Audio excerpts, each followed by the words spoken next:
అసలు విదేశీ వ్యవహారాలు అంటే ఏంటి, అవి ఎలా ఉండాలి, ఎలా ఉంటే బాగుంటుంది అంటే దీన్ని డిప్లొమసీ అంటుంటాం. డిప్లొమసీ అంటే దోస్తాని కాదు. ఒక రిలేషన్షిప్ బిట్వీన్ టూ కంట్రీస్ ఎట్లా ఉంటుంది అంటే ఒక సాఫ్ట్ కార్నర్లో ఒక పద్ధతి ప్రకారం మాట్లాడుకునే దాన్ని డిప్లొమసీ అంటుంటారు. అయితే ఇక్కడ ఏంటంటే ప్రజలరా, మరి మన దేశానికి డిప్లొమసీ ఏ లెవెల్లో ఉంటుంది అంటే మనము ఇప్పుడు మన చుట్టుపక్కల దేశాలను చూసుకొని అందరితో కొట్లాటే ఉంది మనకు. ఇప్పుడు పాకిస్తాన్ అయితే చెప్పనే ఉంది, ఇక వాడు అసలు ఉప్పు అగ్గి అన్న టైప్లోనే ఉంటుంది. బంగ్లాదేశ్ అట్నే తయారైంది. సరే ఇట్లా అనుకుంటే శ్రీలంక వాళ్ళు అట్నే ఉన్నారు, ఇంకా పైన చూస్తే ఉంటే చైనా చెప్పక్కర్లేదు. ఇవన్నీ మనకి ఇట్లనే ఉంటూనే ఉన్నాయి. ఇవన్నీ ఇట్లుండగా కూడా మళ్ళీ మనకు మొన్నటి దాకా అసలు అమెరికాతో మంచి సంబంధాలే ఉండే. మరి ఇప్పుడు ఎందుకు ఇంత చెడిపోతుందంటే, Modi wants to make me happy claims Trump, backs senator claim that India cut Russian oil to bring tariff down. అంటే మోడీ ట్రంప్ని హ్యాపీ చేయాలంట. ఇది హ్యాపీ చేసినంటే ఏందో నాకు అర్థం కాదు. ఈ హ్యాపీ చేసినంటే ఎట్లుంటుంది ఈ హ్యాపీనెస్ అంటే? ఎందుకంటే ఓళ్ళేమో డాన్స్ చేస్తే హ్యాపీ అవుతారు, ఓలో పైసలు ఇస్తే హ్యాపీ అవుతారు, ఇంకోళ్ళు ఇంకేమో చేస్తే హ్యాపీ అవుతారు, ఓలో ఆస్తులు పాస్తులు ఇచ్చుకుంటా ఉంటే హ్యాపీ అవుతారు, ఓలో దేశం అనుకుంటారు హ్యాపీ అవుతారా? అంటే ఇది ఏంది? దేనికోసం ఈ హ్యాపీనెస్?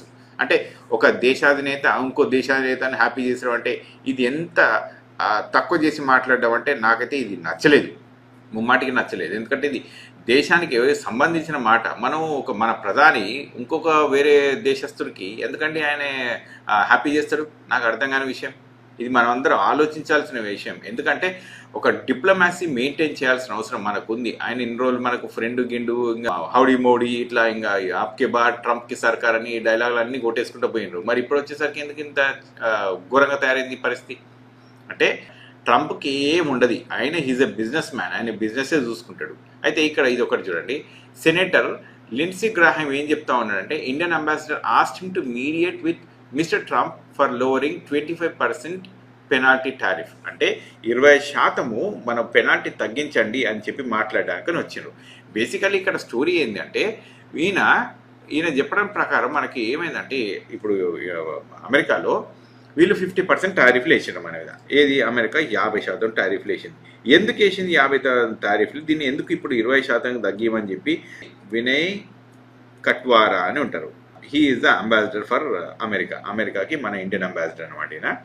ఈయన సెనేటర్ లిండ్సే గ్రాహం ఇంకా మిగతా వాళ్ళతో కొంతమందితో మాట్లాడి ఆయన ఏం చెప్పినంటే, టారిఫ్లు తగ్గించండి, ట్రంప్ తోటి మాట్లాడండి అని చెప్పిండు. ఎందుకు అంటే ఇగో ఇక్కడ చూడండి ప్రజలారా, ఇది కనిపిస్తుంది మీకు అసలు స్టోరీ. ఇక్కడ ఈ స్టోరీ ఏంటి అంటే, ఇక్కడ 2019, 2020, 21, 22 ఈ 3 సంవత్సరాలు చూస్తే 1 నుంచి 2% మధ్యలోనే ఉంది మనకును రష్యాకి ఆయిల్ ట్రేడ్ అనమాట. అంటే ఆయిల్ మనం రష్యా నుంచి 2% మాత్రమే కొనేవాళ్ళు. అమాంతంగా తర్వాత ఏమైందంటే, ఎప్పుడైతే యుక్రెయిన్ను రష్యా వార్ వచ్చిందో ఇప్పుడు వాళ్ళు పెట్రోల్ ధర ఇప్పుడు అమెరికా ఏం చేసిందంటే చాలా కంట్రీస్ని బ్లాక్ చేసింది. బ్లాక్ చేయడంతో ఎట్లా అంటే ట్రేడ్ ప్రాబ్లమ్స్ తీసుకొచ్చినాడు. ట్రేడ్ ఎట్లా అంటే, వీళ్ళు రష్యా నుంచి ఆయిల్ కొంటే ఎవరికైనా మేము సుంకాలు ఎక్కువ విధిస్తాం, అంటే ట్యాక్స్లు ఎక్కువ కట్టిస్తాం అనే దానికి వచ్చిందనమాట. అప్పుడు మనం ఏం చెప్పినట్టే ఇటు ఒకసారి చూడండి, 22-23కి 19%, 23-24కి 33, తర్వాత వచ్చేసరికి 35%. 35% ఆఫ్ ది ఆయిల్ అంటే ఇండియా ఒక 100 barrels కొంటే అందులో 35 చైనా నుంచే కొన్నది. దీనికి ఏమైనా ఎక్స్ప్లెనేషన్ ఇచ్చారంటే, మేము తక్కువ ధర కొనుక్కొచ్చుకొని మా ప్రజానికానికి ఇస్తా ఉంటే అమెరికాకి ఏం కడుపు నొప్పి అని చెప్పి మన పెద్ద పెద్ద మినిస్టర్లు అందరూ చెప్పారు అనమాట, పెద్ద పెద్ద మీటింగులలో. ఎప్పుడైనా సరే నేను ఒకటే క్వశ్చన్ అడుగుతా ఉన్నాను, ఇప్పుడు గ్యాస్ ప్రైస్ తగ్గిందా? మరి ఇన్ని రోజు నుంచి మనం మాట్లాడుకుంటా ఉన్నాం కదా, 2022 నుంచి ఇప్పుడు 2025 వరకు గ్యాస్ ప్రైసెస్ తగ్గినాయి అంటే తగ్గలేదు. సామాన్యుడికి తక్కువ ధరకి ఏమన్నా గ్యాస్ వచ్చిందా? రష్యా దగ్గరికి వెళ్ళి అంత గ్యాస్ కొన్నాం కదా, మనం ఏమన్నా తక్కువకి వచ్చిందంటే ఎక్కడా రాలేదు. మరి ఎవరు తిన్నది ఈ పైసలన్నీ? ఈ ఆయిల్ కంపెనీస్ తిన్నది. ఈ రష్యా నుంచి ట్రేడింగ్ చేసిన ఆయిల్ 50% వెంట్ టు రిలయన్స్కి 50% ఆయిల్ వెళ్ళింది. అంటే దేశంలో కొన్న దాంట్లో అంటే 35 barrels కొన్నాం, మనం ఒక నంబర్ చెప్తా ఉన్నాను, అంటే 17 barrels just went out to Reliance. అంటే రిలయన్స్కు 40% లాభం వచ్చింది అందులో.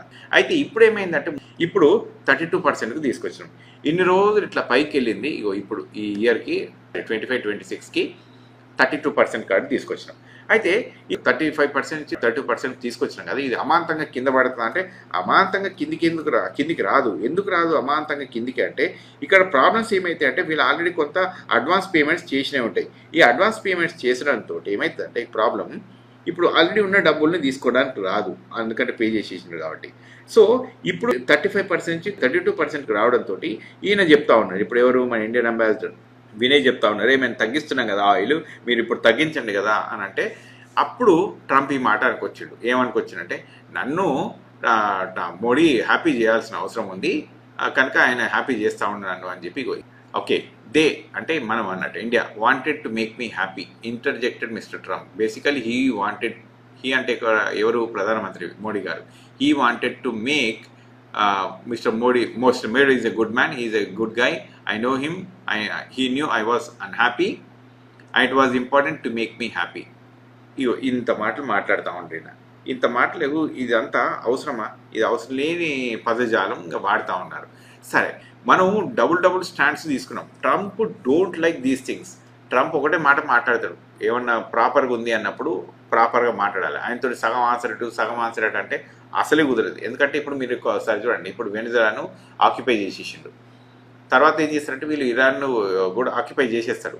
ఇరాన్ను ఆక్యుపై చేస్తారు. ఎందుకు చేస్తూ ఉంటారంటే, ఎక్కడెక్కడైతే, ఒకటే మాట గుర్తుపెట్టుకోండి, ఎక్కడెక్కడైతే డెమోక్రసీ సరిగ్గా ఉండదో అక్కడ ట్రంప్ వెళ్ళిపోతాడు, ఇంకా ఇక్కడ రిసోర్సెస్ ఉన్నాయంటే తీసేసుకుంటాడు. ఆ బిజినెస్ అంతే.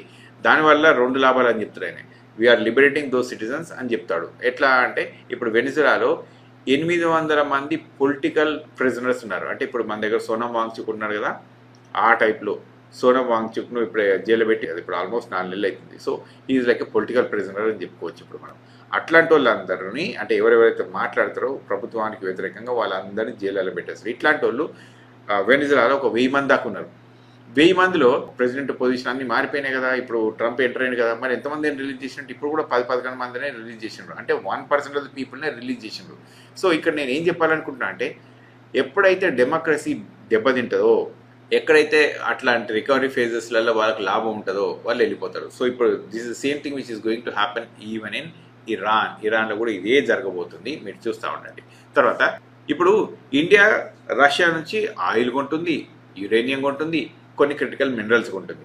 అమెరికా కూడా అదే కొంటుంది. అయితే అమెరికా కూడా ఇదే కొంటున్నప్పుడు మనం ఏమంటున్నాం అంటే, ఇది మనకు అంటే ఇప్పుడు మేము ఇది కొంటున్నాం కదా, మరి మీరు కొనుక్కుంటాం, మమ్మల్ని కొంటున్నాం అని అంటున్నారు అని మనం అమెరికాని అంటూ ఉంటాం. కానీ ఒకసారి ఆలోచించండి ప్రజలారా, మనం కొంటున్నాం, వాళ్ళు కొంటున్నారు.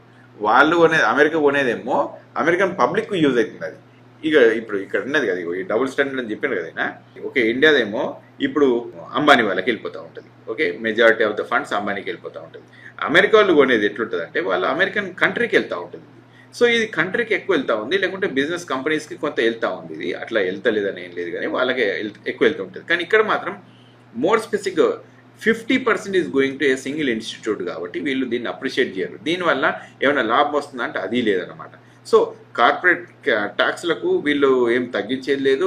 జనాలు మన పేరు చెప్పుకొని, దేశం పేరు చెప్పుకొని కార్పొరేట్లు మొత్తం తినేస్తున్నాయి. సో ఇక్కడ అమెరికాకు వచ్చేసరికల్లా ఇది అమెరికాకు కొంత లాభం జరుగుతూ ఉంది కాబట్టి వాళ్ళు దాన్ని యాక్సెప్ట్ చేసిండ్రు. అయితే ఇప్పుడు ఏమైందంటే, మనం కొంటున్నాం, వాళ్ళు కొంటున్నారు, మనం కొంటే తప్పు, వాళ్ళు కొంటే ఒప్పు అని మన వాళ్ళు మస్తు మంది మాట్లాడుతూ ఉన్నారు. కాబట్టి ఈ డబుల్ స్టాండర్డ్ అనేది మీకు అర్థమైంది అనుకుంటున్నాను. సో ఇక్కడ ఇంకా మిగతా కంట్రీస్ ఏం కొంటున్నాయంటే, రష్యా నుంచి ఇండియా, చైనా, బ్రెజిల్ వీళ్ళందరి మీద కూడా ట్యాక్సులు పెంచేస్తాం అని చెప్పారు. ఇప్పుడు తర్వాత ఎంతవరకు పెంచుతారు అంటే, వీళ్ళందరూ ఏం చెప్తున్నారంటే, ఒక 500% ట్యాక్సులు పెంచుతా నేను అని చెప్పి ట్రంప్ చెప్తా ఉన్నాడు. 500% ట్యాక్స్ పెంచేస్తానంట. 500% అంటే ఇప్పుడు ఆల్రెడీ 25 ఉన్న అన్ని 50 చేసినాం, మేము 50 నుంచి 25 తీసుకురా అంటే దీన్ని 500 చేస్తా అని చెప్పుకుంటుండే ఈ వ్యక్తి. ఒక స్టేజ్ తర్వాత ఏమైందంటే, ప్రజలారా, ఈ 25 ఉన్నది 25 నుంచి అది 50కి పోయినా, 500కి పోయినా, 5,000కి పోయినా పెద్దగా పట్టించుకునే బ్యాచ్ ఏముండదు, ఇక అట్లా ముందుకెళ్తుంది. అయితే ఇట్లాంటివి ఎందుకు అవుతూ ఉన్నాయి అంటే, ఇది ఒకసారి చూడండి, ఎందుకు ఈయన మేక్ మీ హ్యాపీ అనే, Modi has to make me happy అనే పదాలు ఎందుకు మాట్లాడుతూ ఉన్నాడు అంటే, ఇది ఒకసారి చూడండి ప్రజలారా. ఇండియా అనేది కార్పొరేట్ కంపెనీకి ఎట్లా వెళ్తుంది? 2014లో ఇది అదానికి ఉన్న కొన్ని కంపెనీస్ అనమాట. ఇది 2025లో అదానికి ఉన్న కంపెనీస్ ఇవి. అంటే ఇక్కడ మీకు కనిపిస్తుందా, ఒక కార్పొరేట్ సెక్టారు మొత్తం ఇక్కడ ఇది చూస్తుంటే నాకైతే ఇది ఒక 40% లాగా కనిపిస్తుంది కనీసంగా. అంటే 40% of the business is taken over by single entity at the cost of what? అంటే ఇది ప్రజల దగ్గర నుంచి వచ్చిన ట్యాక్స్లు అవి ఇవన్నీ కట్టాల్సినవన్నీ కట్టకుండా, తీయాల్సినవన్నీ చేయకుండా ఒక సింగిల్ కంపెనీకి వెళ్ళిపోతూ ఉంటే ఆ దేశం ఎట్లా జరుగుతుందో ఒకసారి ఆలోచించండి. సరే, ఇది ఒకటి నేను ఎందుకు చెప్పన్నాను, ఇది అవుట్ ఆఫ్ ద బాక్సా అంటే కాదు. ఇప్పుడు ఇన్ని రోజులు వీళ్ళు రష్యా నుంచి ఆయిల్ కొన్నారు కదా, Reliance Industries would consider buying Venezuela oil if allowed. అంటే ఇప్పుడు ఇన్ని రోజులు రిలయన్స్ వాళ్ళు ఎక్కడి నుంచి కొన్నారు? రష్యా నుంచి కొన్నారు. రష్యా నుంచి కొని మన దేశానికి ఏమైనా తగ్గించి తక్కువ ప్రైస్కి ఇచ్చినంటే ఇవ్వలేదు. దీనివల్ల ఏమైంది అంటే రిలయన్స్ ఇండస్ట్రీ ఆయిల్ కొని రిలయన్స్ ఇండస్ట్రీకి లాభం రావడం వల్ల ఇండియా 50% ట్యాక్స్ కడుతుంది. అలా దీన్ని ట్రంప్ 500 పెంచుతాను అంటాడు. అంటే ఎవరు లాభపడ్డారు మరి అంటే ఒక సింగిల్ కంపెనీ లాభపడ్డది. ఎవరు నష్టపోయినట్టే మొత్తం ఇండియన్స్ నష్టపోయినారు. మొత్తం భారతీయులు మొత్తం 140 కోట్ల మంది కొంపలు ముస్తూ ఉంటారు. సో ఇప్పుడు ఇదే వ్యక్తి ఏం చేస్తుండంటే వెనిజులా నుంచి ఆయిల్ కొంటాడట ఇఫ్ అలౌడ్. అంటే ఇది ఎందుకు అంటే మళ్ళీ సేమ్ స్టోరీ ఉంటుంది. ఎందుకంటే ఒకళ్ళు మెప్పించుడు ఒకళ్ళు కష్టపెట్టుడు. సో ఈ కన్సిడరేషన్స్లన్నీ ఉన్నాయన్నమాట. సో ఇట్లాంటి వీళ్ళు చేస్తూ ఉంటారు కాబట్టి ఈ సింగిల్ కంపెనీకి రిలయన్స్కి ఇక్కడ ఇగో దానికి ఇక్కడ ఇట్లాంటి కంపెనీస్కి ఎప్పుడైతే వత్తాసు పలుకుతూ ఉంటారో ఆ రూలర్స్ ఏమైతే ఉంటారంటే ఇంటర్నేషనల్ మార్కెట్లో చూస్తూ ఉంటుంది. అమెరికాలో అనే కాదు కానీ ఏ కంట్రీ అయినా చూస్తూ ఉంటుంది ఏం జరుగుతుందో ఆ పక్క దేశాల్లో అనేది. అందుకని ఈ అంబాసిడర్ని పెడతారు. పెట్టినప్పుడు వాళ్ళు ఇగో అంత బిజినెస్ అంతా ఒక చిన్న కొన్ని కంపెనీస్కి వెళ్తుంది. ఇంకా పబ్లిక్ ఎక్కువ అది లేదు స్పేస్ లేదు అనే అంటే మాట కనుక వచ్చింది అనుకోండి అప్పుడు వీక్ అయిపోతుంది మన కంట్రీ. అందుకని ఇట్లాంటి వాళ్ళందరూ ఎవరు పడితే వాళ్ళు ఎట్లా అంటే అట్లా మాట్లాడుతూ ఉంటారు. ఇప్పుడు ట్రంప్ ఏకంగా ఈ మాటలు మాట్లాడుకొచ్చాడు. అట్లాగే మన డిప్లొమసీ అంత పక్క దేశాలతో దెబ్బతింటుంది. ఎందుకు అంటే we are not showing it for the nation. మనం ఈ దేశం కోసం చేపిస్తలేం. కొన్ని కార్పొరేట్ కంపెనీల కోసమే ఈ లాభాలు జరుగుతూ ఉన్నాయి కాబట్టి ప్రపంచం దీన్ని యాక్సెప్ట్ చేయదు. ప్రజానికం కూడా ఇవాళ సరే ఏదో మసిబుసి మారుగా చేసాను అనుకుంటాం కానీ ఇది ముందుకు జరగదు. ఇక్కడ కొన్ని పిక్చర్స్ వేసుకొచ్చిన ఇగో ఇక్కడ ఈ రిఫైనరీస్ అన్నీ ఉన్నాయి కదా ఇవన్నీ రిఫైనరీస్ అనమాట. మన ఇండియా అది ఆయిల్ కొనుక్కొస్తే ఈ రిఫైనరీస్ అనమాట ఇవన్నీ. తర్వాత India cuts Russian oil imports by 38% in October 2025.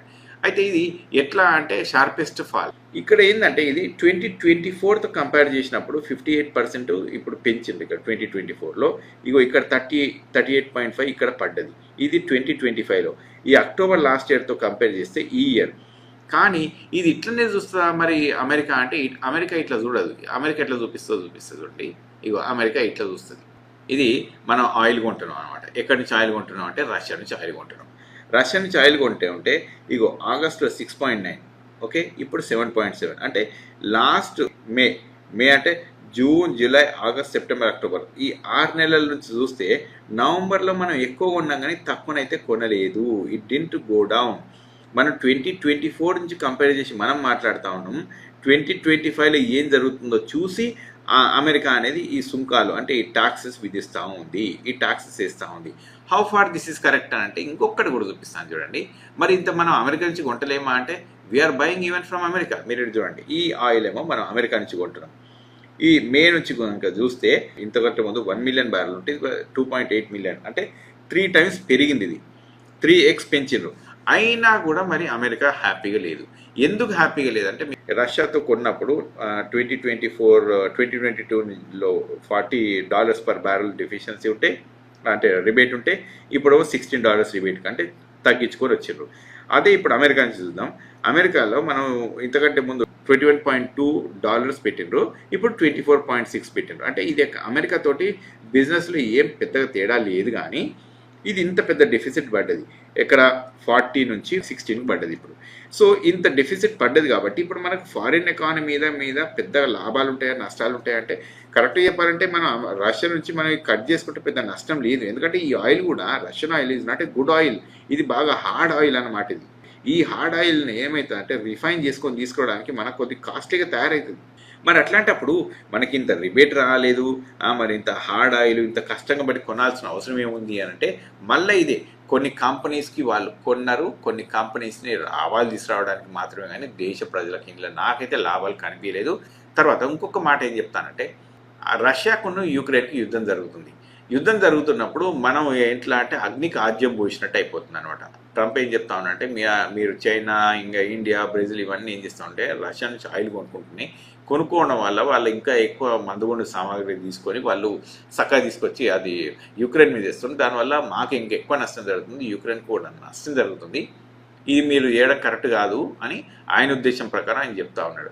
So సరే ఏదేమైనా కూడా ప్రజలారా నేనైతే హోలిస్టిక్ ఒకటే మాట చెప్తా. ఫారిన్ డిప్లొమసీ అనేది ఇంకా బలంగా ఉండాలి. ఇంత డిప్లొమసీ అనేది సరిపోదు.